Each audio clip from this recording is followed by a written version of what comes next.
So bonjour, hi. I am Jigar from Evolving Web, and I'm here to talk about Drupal UI Patterns, component-driven development in Drupal. So before I start, I'll just give you a quick introduction. Oops. So who we are. Evolving Web is like a Drupal agency. We mostly work in Drupal, but we are also doing branding and other design-related stuff these days. We have 2 in-house designers now, and we used to be a small team when I joined Evolving Web 2 years ago. They were a team of 8, but now we are 15, and still we are hiring, so we are growing. If anybody is interested, just visit careers.evolvingweb.ca, and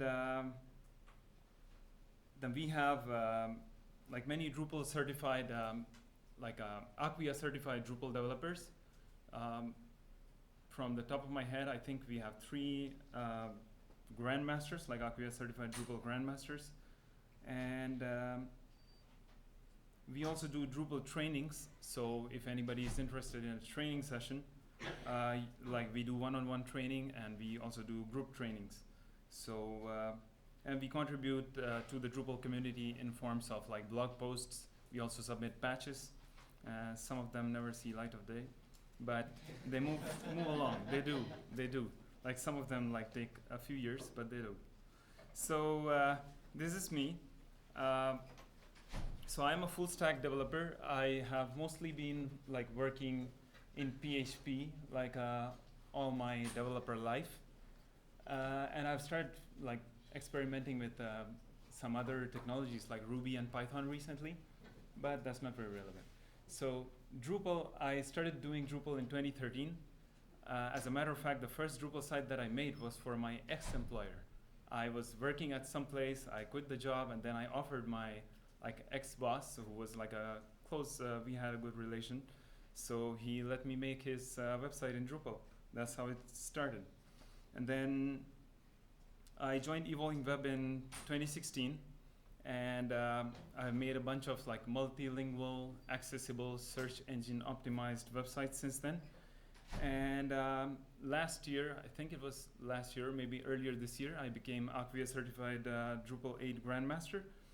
And if you want to know more about me or read my blog posts, you can just Google for jigarius. So this is Michiel, my colleague, who helped me make this presentation, but he is in Montreal right now. He will not be presenting with me, but thank you, Michiel. So this is the training that I was talking about. We are going to have a couple of trainings here in Ottawa. If you're interested, you can just visit that, take a photograph. You can go to that link and request a training, or you can join us in some other way. So now to begin, component-based software engineering, I had only heard about it, but I started using it last year, and I liked it so much. Now I cannot think of making a Drupal website without using some component-based engineering technique. So what it means is instead of thinking of your website as, I'll just get my timer here so that I know. So instead of thinking of your website as one big thing, you think of your website as small pieces, and then you just make the pieces, and then you put them together like Lego blocks, and your site is there. So it's a system is a collection of one or more components. So then so how does it help? Separation of concerns and modular programs. What that means is say for example, if you have a page where you have a button set, then the button set contains say 2 or more buttons, and each button is just concerned about how it is going to behave. When you put the mouse on it, it will turn yellow. When you take the mouse away, it becomes white again. And then, so button is only concerned about what it will do. And then there is one more component, which is a button set, which wraps these buttons inside it. And then it thinks about what it is going to do on the page. So for example, if you're on a desktop, the buttons are visible side by side. And if you're on a mobile, then there's some CSS that makes them appear one below the other. So like everybody is like, all the components are worried about how they will work, and they don't have to like think about, like, they only think about their own scope.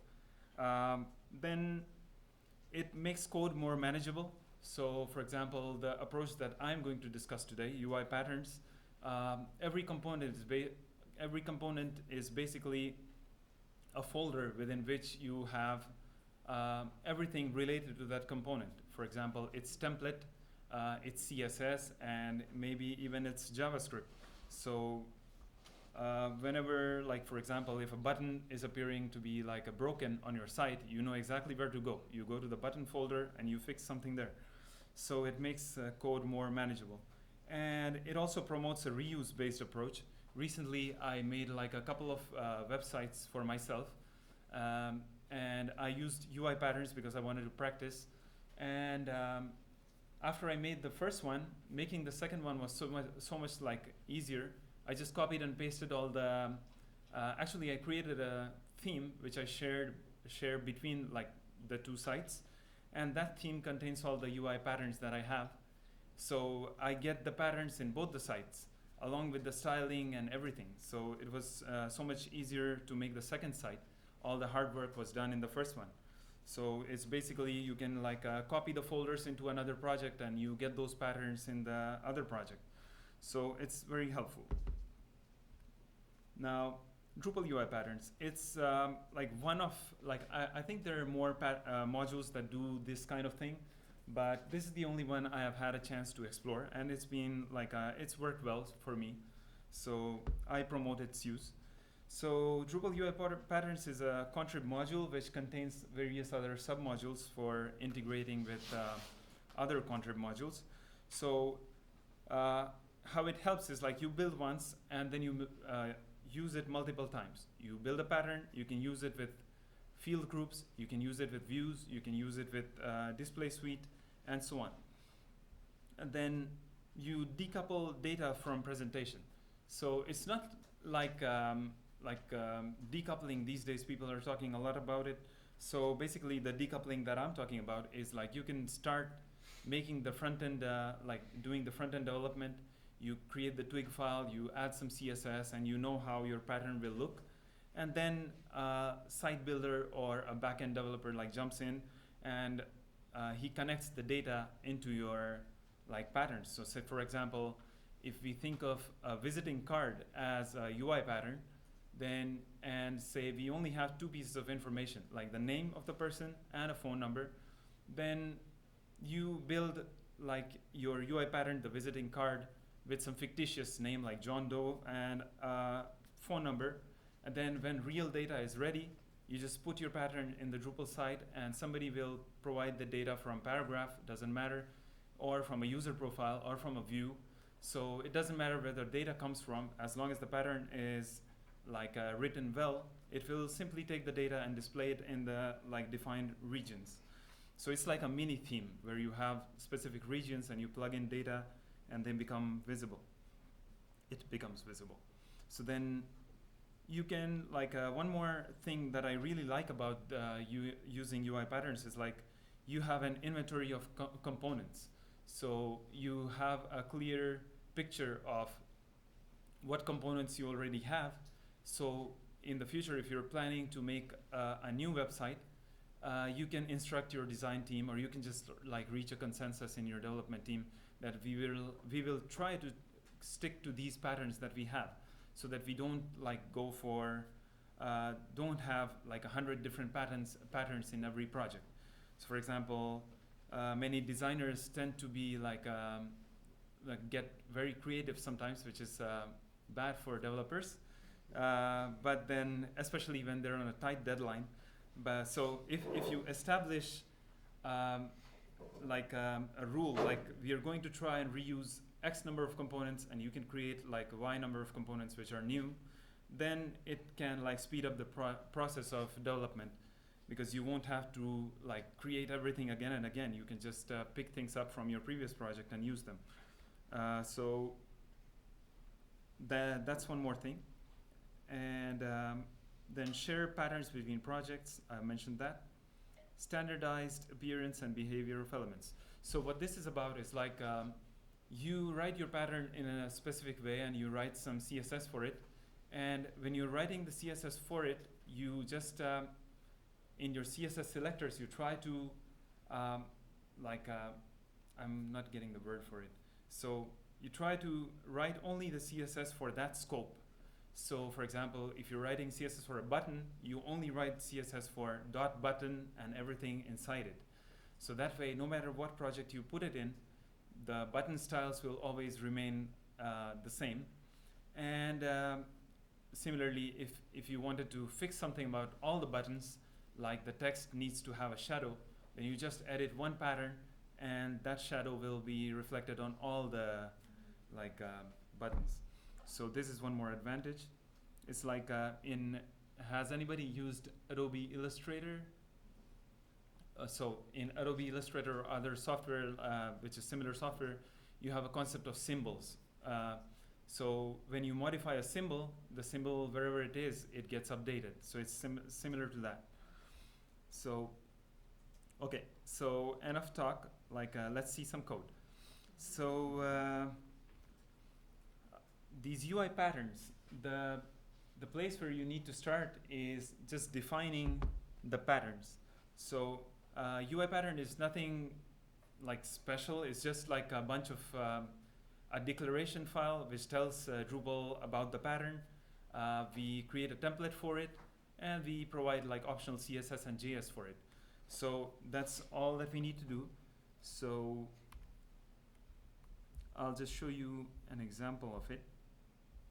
So here's a demo website that I made. And in here, I have this theme called Acme. And in it, I have created a directory called patterns. Some people also call it UI_patterns, but patterns looks cooler. So I don't like snake case anyway. I am a fan of camel case. So then inside it, I have created a bunch of folders. Each folder is basically a pattern. So we will mostly take a look at this block quote pattern because it's the easiest. And so we start by creating a YAML file.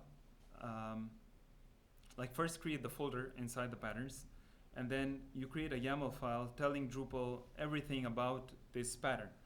So all this code is actually available on the internet. Just look for jigarius UI Patterns and you'll find this. And so here I start by giving the pattern an ID, which is block quote in our case. Then I provide a human readable label for it, a basic description, and then variants, we'll get to it later. And then these are this word fields is actually regions inside the pattern. So how many regions does my pattern have? It has content, which is actually the body of the quote.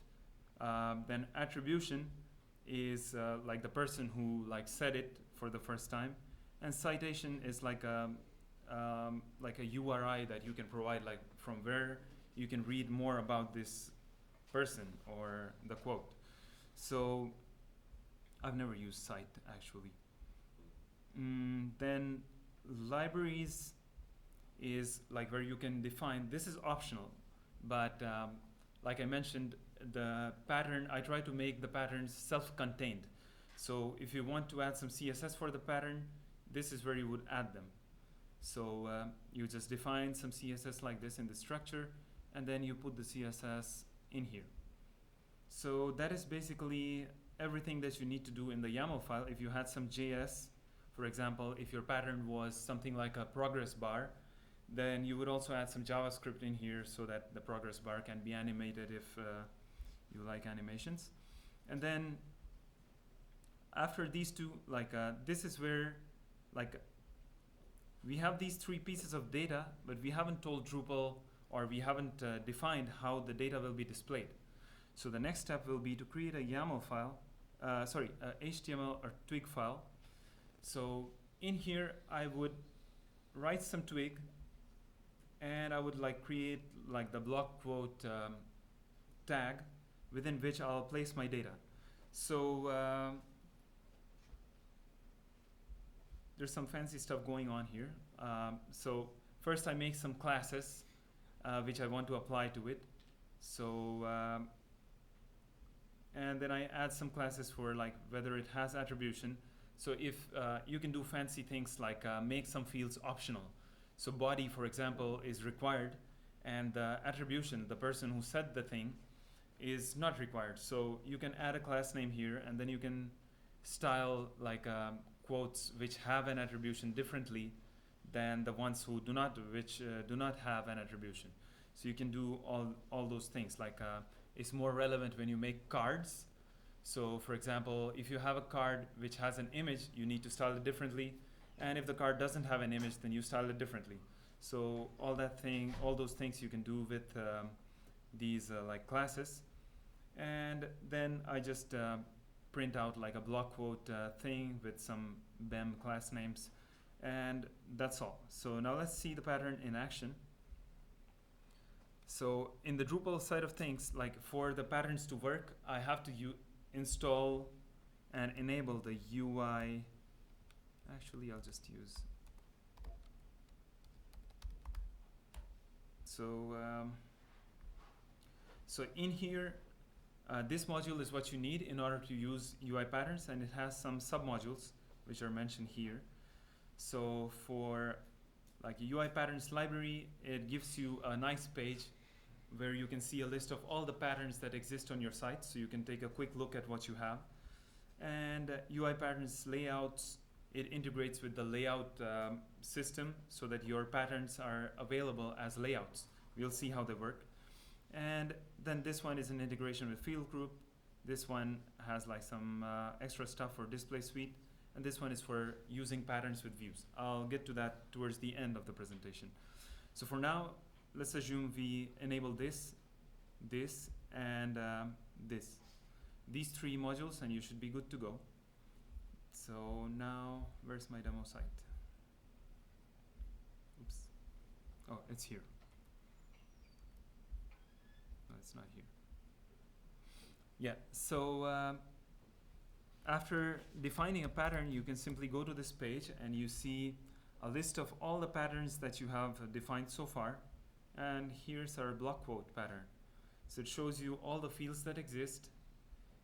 You have some small like descriptions that we added in the YAML file, and you have a quick preview of what the pattern will look like with the CSS and everything. So like this data is also like this is the preview data that we provided in the YAML file. If I go back here, you see to be or to not to be, that's mentioned here, and it's using it for generating a quick preview. And then if we talk about the variants, like you can see there are two types of block quotes on my imaginary site. One is like a normal block quote, and the other one is a highlighted block quote. So there is a very, like you can have multiple, like more than two variants also. The way it helps is like sometimes like two patterns are exactly like they have the same like fields and everything, but just that they look different depending on where they are, or depending on the choice of the editor, like they just want to make it highlighted. So the way we can manage this is like in here you can say variants, then for each variant you provide a variant ID, and I have two here, default and highlighted. And then for each variant you also provide like a label and a description. So once you clear cache, you will see that UI patterns will detect both these variants. But if you haven't written special CSS for these two variants, both of your variants will look the same. So the way there are two ways you can like make the variants look different. So the first way is the way that I usually use is I use this variant variable in the twig file, and I just add a class name like this. These days I use it like this, variant or something like this. So that way you know that the variant name is highlighted or default. And depending on that, you can just write some CSS saying if it's a highlighted variant, then do these extra styles. So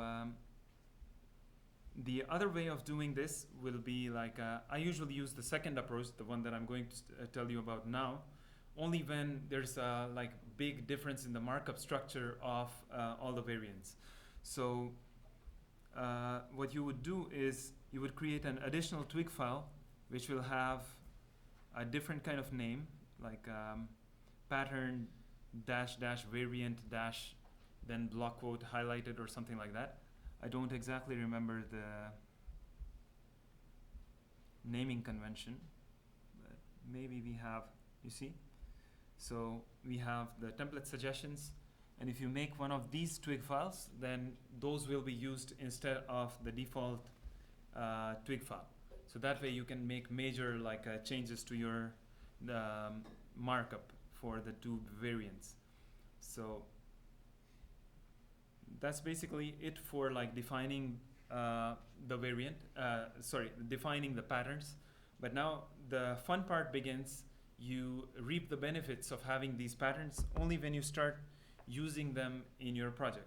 So by using them, I mean like feeding data into these patterns so that they'll be visible on your site. So now I'll go to my imaginary demo site, the imaginary website that I made. So this demo site, these are actually articles, and these patterns are called cards. So we'll take a quick look at the patterns page.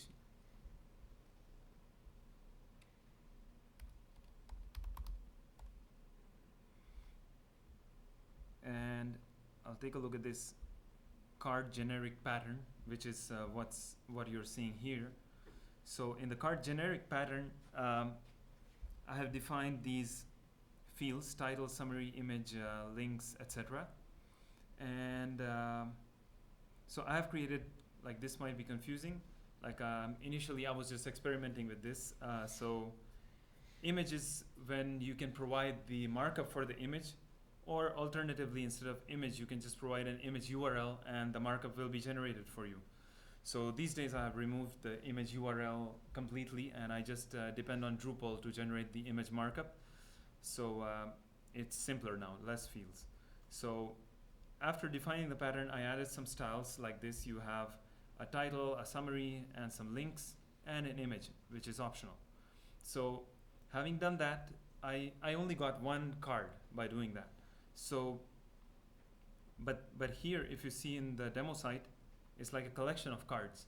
So I defined one more pattern, which is called a card collection, which is basically wrapping one or more cards. So if you take a look at my card collection pattern, which should be, oh, I guess it's this one. So I'll start up here. Yeah, card collection. So I have a title, a summary, items. So this items is where I provide like all the cards that I have in the collection, and this title is what is displayed at the top, like phonetic alphabets, and this summary is something optional which is displayed below the heading, and then we have items. And I have 6 different variants for this card collection pattern. The variants are like the number of columns that these like the collections would have. So if you see, this is the 1 column variant where everything is stacked on top of each other. And this is the 2 column variant where there are 2 columns. Then similarly 3 columns, 4 columns, 5, and I think, oh, I skipped 5 because I was planning to use Bootstrap, and Bootstrap doesn't have 5 columns. So then you have 6 columns. So basically now I can just go to views and I can configure my view to display like, okay, I'll just take a step back and explain how these got here. So these are articles, and I configured each article to be displayed as a card in a teaser mode. So I go to this page, go to the teaser display, and after you install the UI Patterns module and the UI Patterns layout module, at the bottom of the page you get this option which lets you choose like a layout for that like a thing that you're trying to display. So here I choose my card generic. I can even change all these things into a block quote if I want. So this is the easy part, like the part where you reap the benefits of patterns. So I chose card generic and I saved it. And after that, I got this cool layout where I can just drag and drop things and put them in the right region of my pattern. So I put the title in the title, body in the summary, image in the image markup, and so on. So after that, I got wherever I display a teaser format of my articles, I get a card. So then I have to go to my views and make it so that the view itself, like the collection of all the cards, becomes the UI pattern called card collection. So for that, there's no ready-made way, like out of the box that you can do it. So I wrote my own custom plugin. And what that plugin does is basically it takes all the views rows and it like displays them in a particular region of a pattern, which in this case is the card collection. And it like gets a nice name in the UI. So in amongst all the other options, I get an option called UI pattern. And I even made like a small setting where you can choose the number of columns. So if I say like 4 columns, I save it, then it will suddenly become 4 columns. So this is how you can get them to like be arranged in a view. So you might have to remove some extra divs here and there because Vue adds this div called views row, views-row, which gets in the way of your CSS. So I had to write a custom template to get rid of that extra div. And but the benefit is that you can like reuse this. I can create one more view with this exact same layout within like less than 5 minutes, which under normal circumstances is difficult to do because every view has its own like a set of classes and IDs, and many like people who write CSS, they like use IDs for applying styles to certain views, and then you realize that the new view has a different ID, so you have to add something to your CSS to make it work. So with this approach, you don't have to do all that, like it's easier. So this is how you can use it with views. There's actually one more way you can use it with views if you don't want to do the custom plugin and all that. So sorry, not the custom plugin. If you don't want to use teaser mode, you can also do like some other thing. Like you can use relationships, you can merge data together, and then here instead of show content, you can say show pattern, and then you get to choose a pattern. Like for example, let's say I want to make all of them block quotes, and I apply it, and then in the pattern settings, I can say which one becomes the title and which one becomes the body, and it will suddenly like show me a list of all the like items, but now each item will become a block quote. So it is very easy to use indeed. And then okay, so say for example, you are not only making views, like it's not necessary that you use UI patterns only with views. You can use it with other things. So amongst those other things is paragraph-driven approach for creating complex landing pages. Like many people are doing that. So the way this works is the way I do it. For every component that I want the admin to be able to add to a specific page, I make a UI pattern. Say for example, you have an edge-to-edge image, so I'll create a pattern called section image, and then I'll create a paragraph called section image, which will like contain the data for that.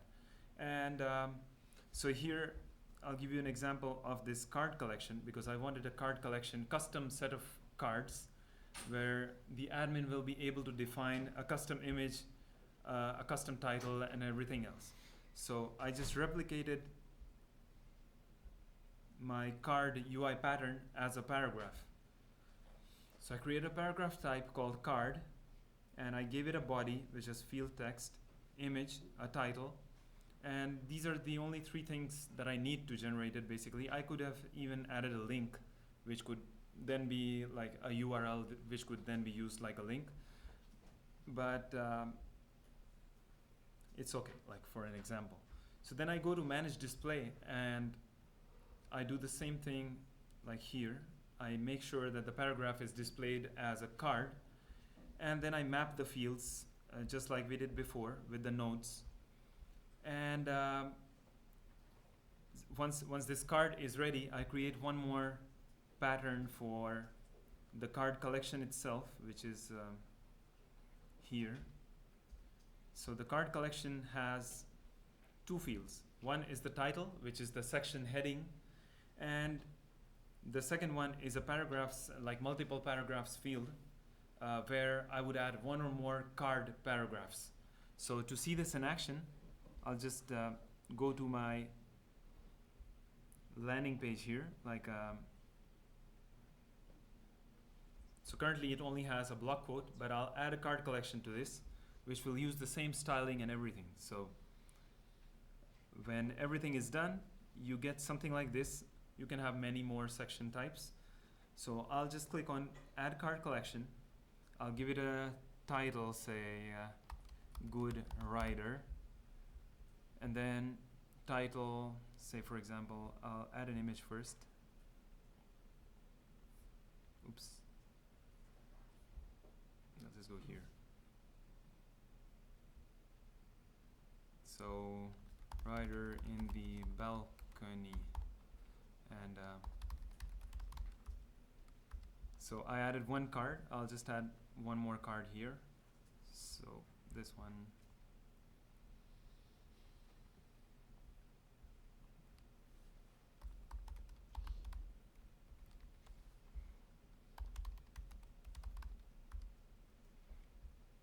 Then when I save it, I get, oops, something went wrong. Okay, I know what went wrong. This morning I was feeling adventurous, so I installed the focal point module on this site, and as a result something's broke. So I'll just move this to image markup, and I'll change this to image, and image style is card, so we should be good now. Refresh this. Okay, so you see it's the same style, the same pattern, but you can now use it with paragraphs. So this way you can provide, like for example, 10 components, and then the admin has the flexibility of choosing which section, which kind of section he wants to add, and you can go for complex things like carousels and heroes and sliders and everything. So this is a very I found it very useful in this context. And then last but not the least, you can also use it with field groups. So for example, people on your site have the option of writing a little quote on their profile, which is then displayed as a block quote pattern. So you don't necessarily need to get a paragraph, like say you don't need paragraphs for that. You just have the fields directly on the user. So I'll just go show you the way it is configured. Manage fields. So I have a full name, and then I have a slogan where they can put whatever they want. So I'll just go edit my profile. So this the full name here, and I added a slogan as well. So now if I go to this user's profile, I see that this is displayed as a block quote. Now how did that happen? In the manage display, I firstly enable the field group module, which lets you group fields together, and then I defined a group here which is called slogan. And then if you enable the UI Patterns field group module, it integrates with field groups. So in here you get to choose pattern. This is a new option that you get after you enable those modules, and after you define this as pattern, you get this additional option, like you can choose like what happens with full name. You use it as attribution. what happens to the slogan, it's used as the content of the blog post. And when you save all this, and when you go to your user's profile page, you see that those fields are grouped together and displayed as a UI pattern. So you are not only limited to views and paragraphs, you can also use it with field groups. So I haven't found I've made 3 or 4 sites with this UI patterns module, but I have never used field groups as such, but maybe there are people who use it. So I haven't found the use case yet. And then there's also a nice module called Twig Tweak.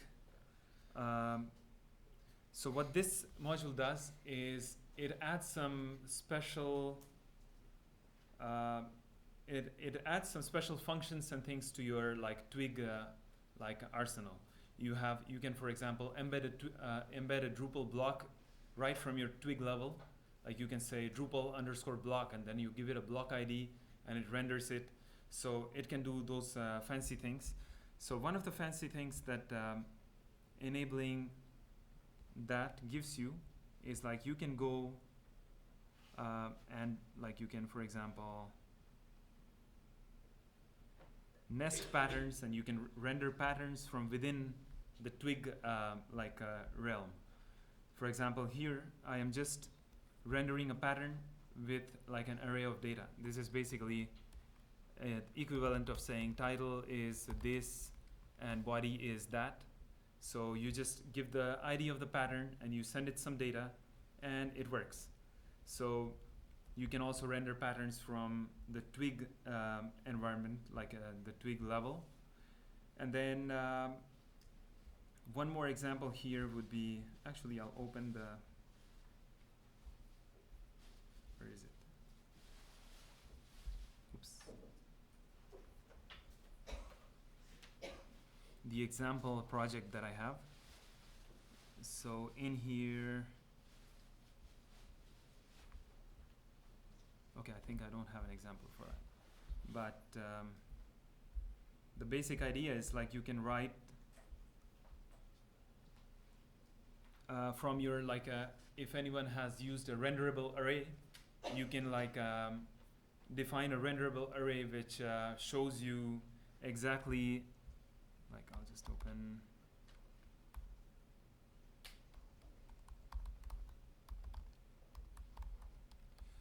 Since I can't find an example, I'll just give one from this place.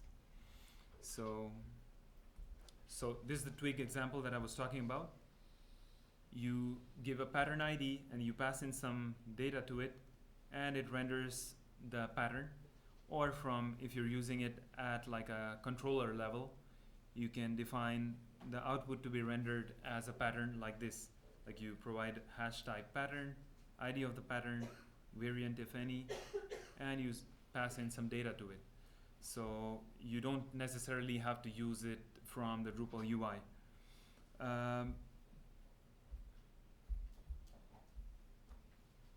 That said,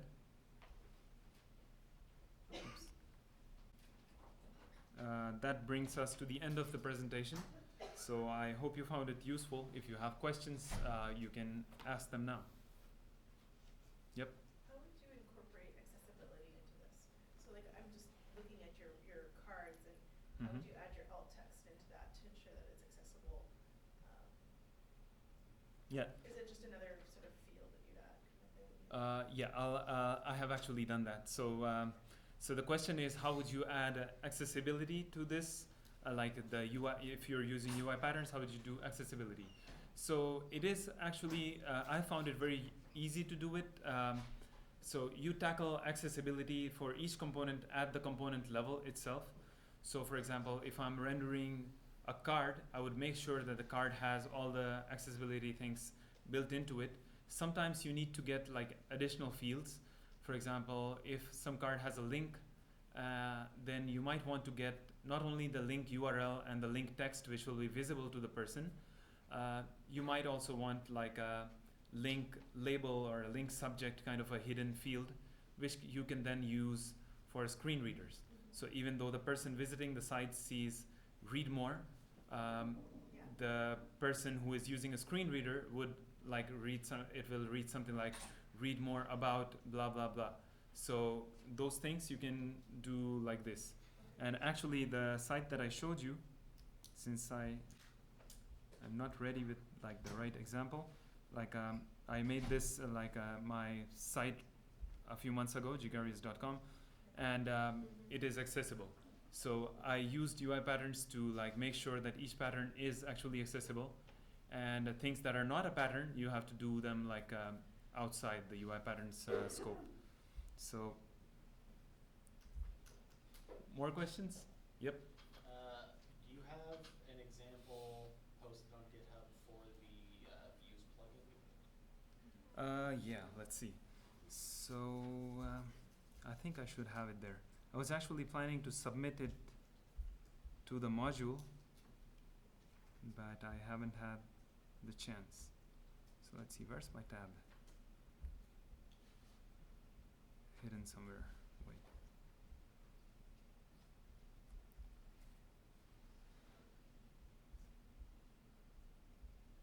No, I don't have it here, but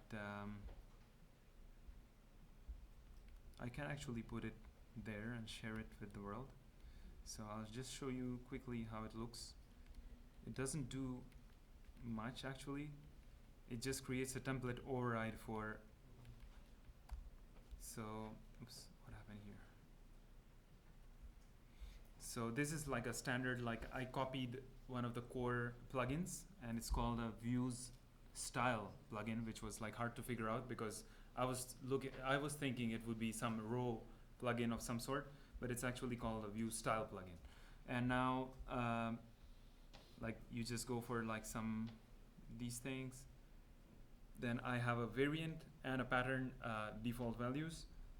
And here I'm just I have hard-coded card collection. I was actually experimenting with adding a custom field to the YAML files where you can say something like tags, and in the tags you can put view style plugin or something like that. And only those patterns will then automatically become visible here. I have actually done it, but then I stopped because the variant part was becoming a bit complex. And then for the variants here, but basically what I found is like if you have something like a card collection plugin, it should work with all the views because views are basically collection of rows. So card collection here, and then you just give the admin like a number of columns that they want to display. And at the template level, what I've had to do is, firstly, in here I have to make sure that the variables are passed to the template correctly. So pattern and variant are passed correctly. Then at the template level, I just render a pattern with that data, and I send in the rows. So that is basically all I do. And then they become the list that you saw.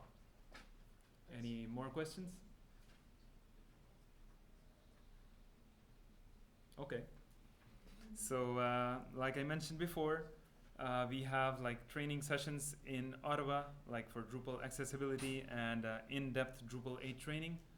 And thank you very much for being part of this like presentation, being like patient listeners.